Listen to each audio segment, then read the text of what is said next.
Hello friends, नमस्कार। स्वागत करता हूं आप लोग को अपने यूट्यूब चैनल विकास जीएस नंबर 1 में, और मैं हूं विकास सर। तो दोस्त, आज हम लोग एक नए वीडियो के माध्यम से मुलाकात कर रहे हैं, जिस वीडियो में हम लोग आज गलोब पढ़ने वाले हैं। और गलोब में अक्षांश, देशांतर, और जैसा कि आप लोग जानते हैं कि गलोब जो होती है इसमें कहाँ विषुवत रेखा होती है, कहाँ अक्षांश होती है, कहाँ देशांतर होती है, कहाँ इसका कटिबंध होता है, कौन से कटिबंध को क्या बोलेंगे, और इसका कहाँ पे पोल होता है, ध्रुव कहाँ पे होता है। इस चीज़ को आज हम लोग अच्छे से समझेंगे। तो इस गलोब पे तो हम लोग नहीं समझ पाएंगे, यहाँ पे एक गलोब के द्वारा बनाकर आप लोग को बताया जाएगा।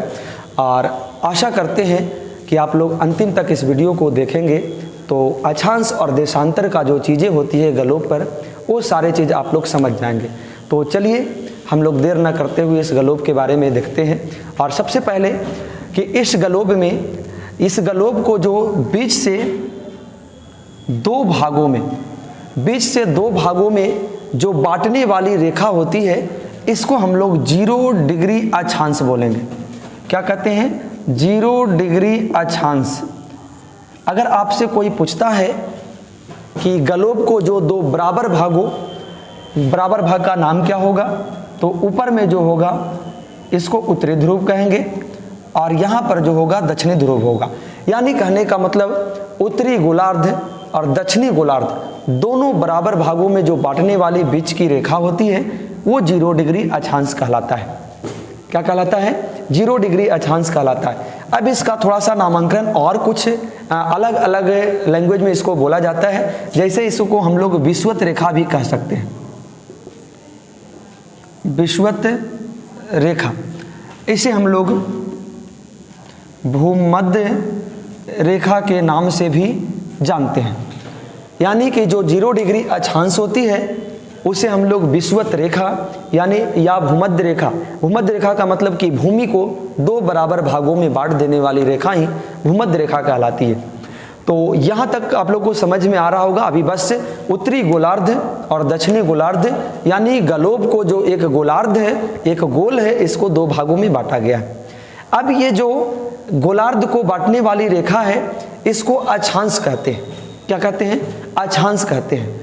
अक्षांश जो होती है तो ये सबसे बड़ी अक्षांश हम लोग को गलोब में होता है।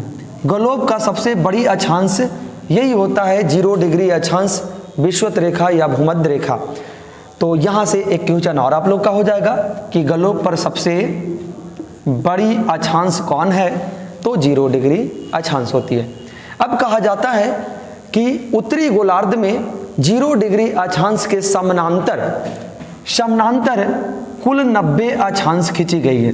इसके समानांतर कुल 90 अक्षांश खींची गई है, और ये जो अक्षांश खींची गई है इसका अंतर जो होता है 1 डिग्री का होता है। कितने डिग्री का होता है? 1 डिग्री का होता है। चलिए समझते हैं। हाँ, तो कुल 90 अक्षांश उत्तरी गोलार्ध में है, और ये जो देख रहे हैं आप लोग डिस्टेंस, ये इसका डिग्री कहेगा तो 1 डिग्री, लेकिन दूरी कहेगा कि दो अक्षांशों के बीच का दूरी गलोब पर क्या होती है, तो ये आपका डिस्टेंस, इसका दूरी हो जाएगा 111 किलोमीटर। दो अक्षांशों के बीच की दूरी, दो अक्षांशों के बीच की दूरी।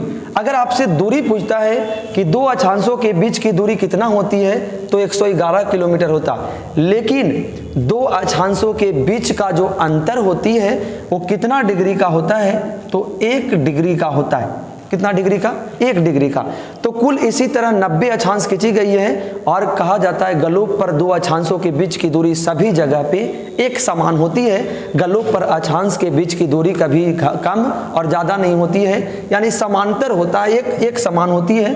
111 किलोमीटर यहाँ का भी देखें तो उतना ही, यहाँ का भी देखेंगे उतना ही, यहाँ का भी, सभी जगह का जो डिस्टेंस होगा 111 किलोमीटर। तो इस उत्तरी गोलार्ध में कुल कितनी है, तो 90 अक्षांश खींची गई। यहाँ पर थोड़ा सा देखते हैं, नाम इधर ही। उत्तरी गोलार्ध में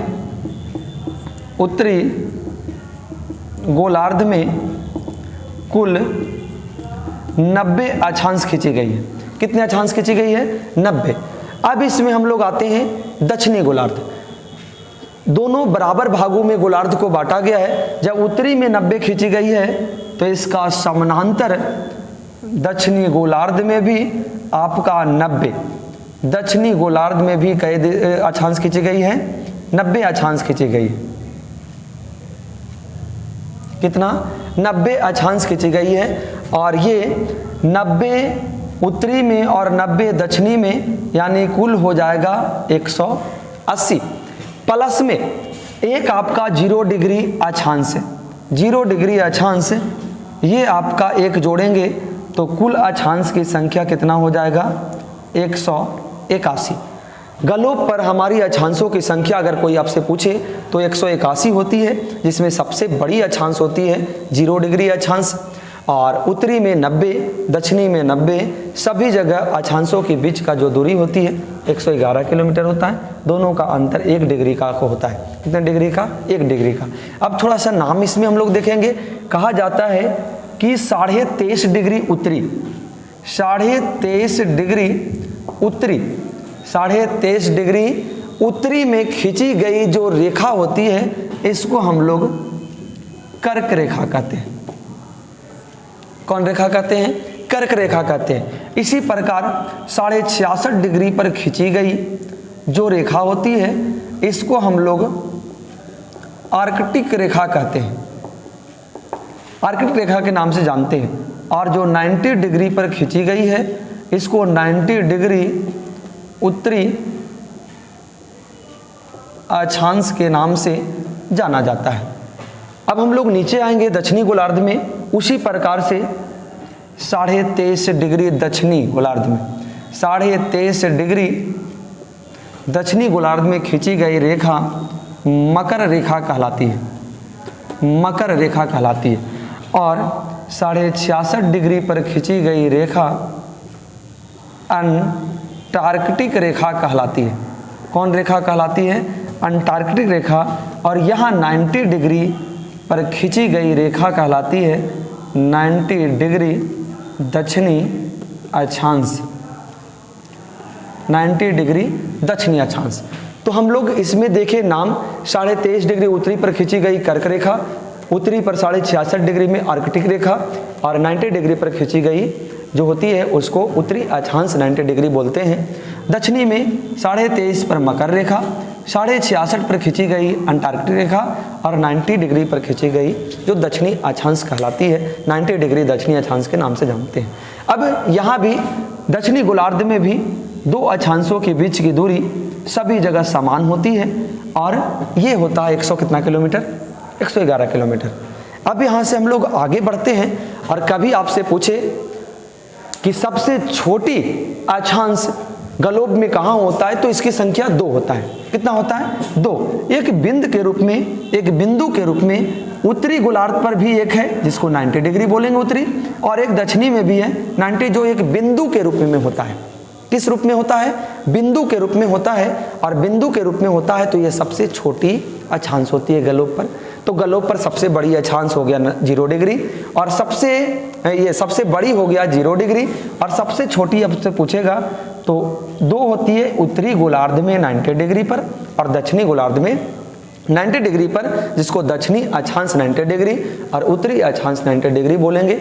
यह सबसे छोटी अक्षांश होती है, और सबसे बड़ी ये होता है आपका विषुवत रेखा या भूमध्य रेखा, या तो 0 डिग्री अक्षांश। अब यहाँ से हम लोग आगे आते हैं। अब कहा जाता है देशांतर क्या होती है। तो देशांतर, ये दोनों जो पोल देख रहे हैं, ध्रुव जिसको पोल कहते हैं, कहा जाता है इस दोनों पोल को ग्लोब पर मिलाने वाला रेखा, दोनों पोल को, दोनों ध्रुव को मिलाने वाली जो रेखा होती है यही कहलाती है देशांतर, यही कहलाती है देशांतर।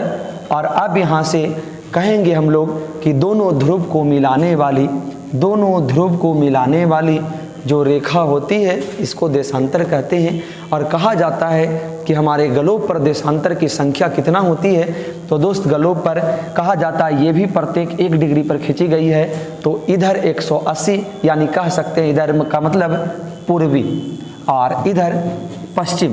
तो पूर्वी में 180, पूर्वी में 180 और पश्चिमी में भी 180, यानी ग्लोब पर कुल देशांतर की संख्या 360 होती है। कितना होती है? 360 होती है। तो अक्षांश की संख्या 181 और देशांतर की संख्या 360।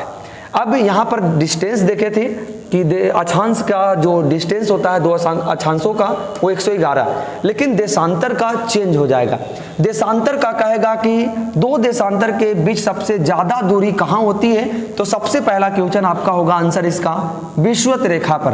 तो बात होती है कि विषुवत रेखा पर कितना होती है, तो विषुवत रेखा पर इसका दूरी हो जाएगा 111.3 किलोमीटर। ये आपका डिस्टेंस हो जाएगा दो देशांतरों के बीच, और इससे ज़्यादा दूरी नहीं होती है। सबसे ज़्यादा होती है कौन रेखा पर? विषुवत रेखा पर। इसके आगे हम लोग कहता है कि दो देशांतरों के बीच की दूरी घटती है कि नहीं, तो घटती भी है। जैसे जैसे हम लोग विषुवत रेखा से उत्तरी गोलार्ध में बढ़ेंगे या तो जैसे जैसे निचली यानी दक्षिणी गोलार्ध में बढ़ेंगे, क्या होगा कि डिस्टेंस घटेगा। डिस्टेंस क्या होगा? घटेगा। और जैसे जैसे ऊपर जाएंगे यानी कि सबसे यहाँ पर जो दूरी होती है, कहने का मतलब ध्रुव पर, पोल पर, तो पोल पर दोनों एक दूसरे को मिल जाती है, काट देती है और मिलती है, तो यहाँ का डिस्टेंस हो जाता है 0 किलोमीटर। 0 किलोमीटर। और यहाँ का भी हो जाता है 0 किलोमीटर, यानी दो देशांतरों के बीच की दूरी जो होती है 0 किलोमीटर होती है। और ये होता है ग्लोब का ध्रुव पर, ग्लोब का पोल पर जो होता है। तो यहाँ से हम लोग समझे कि दो अक्षांशों के बीच की दूरी सभी जगह एक समान होती है। दो अक्षांश एक दूसरे को कभी काटती नहीं है, लेकिन दो देशांतर एक दूसरे को पोल पर आपस में मिल जाती है और वहाँ पर डिस्टेंस हो जाता है दो देशांतरों के बीच का 0 किलोमीटर। और दो देशांतरों के बीच का सबसे ज़्यादा दूरी विषुवत रेखा पर होती है, लेकिन अक्षांश का डिस्टेंस नहीं बदलता है। हाँ, सबसे बड़ी अक्षांश और सबसे छोटी अक्षांश जरूर होता है। सबसे बड़ी अक्षांश विषुवत रेखा 0 डिग्री अक्षांश, और सबसे छोटी हो जाएगा आपका पोल पर या ध्रुव पर। तो हम लोग यहाँ तक के समझे कि अक्षांश क्या होती है, देशांतर क्या होता है, इसमें कर्क रेखा कौन होता है, आर्कटिक रेखा कौन होता है, मकर रेखा कौन होता है, अंटार्कटिक रेखा कौन होता है, 90 डिग्री दक्षिणी अक्षांश किसे बोलते हैं, 90 डिग्री उत्तरी अक्षांश किसे कहते हैं। और डिस्टेंस देखें, उसके बाद बड़ी अक्षांश, छोटी अक्षांश, दो देशांतरों के बीच की दूरी कम कहाँ होती है, ज़्यादा कहाँ होती है, देशांतर काटता है, अक्षांश काटता नहीं है। यहाँ तक हम लोग अगर देख लिए होंगे सारे वीडियो, लास्ट तक अगर कोई भी आदमी देखेंगे, कोई भी व्यक्ति, कोई भी स्टूडेंट, तो यहाँ तक आपको सारी चीज़ें समझ में आ जाएगी।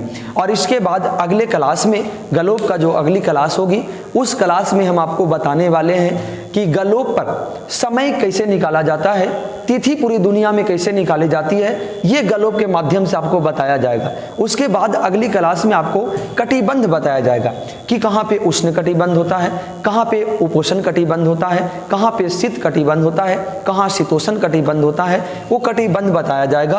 और जोन, यानी इसके बाद भी 2 वीडियो ग्लोब का और आएगा। अच्छे से अगर वॉच करते हैं तो पूरी कोशिश है मेरी कि जो भी स्टूडेंट इसे देखेंगे सरल तरीके से ग्लोब पूरी का पूरे समझ में आएगा। तो ठीक है दोस्त, आप लोग से विदा लेने की कोशिश करते हैं और जय हिंद, जय भारत।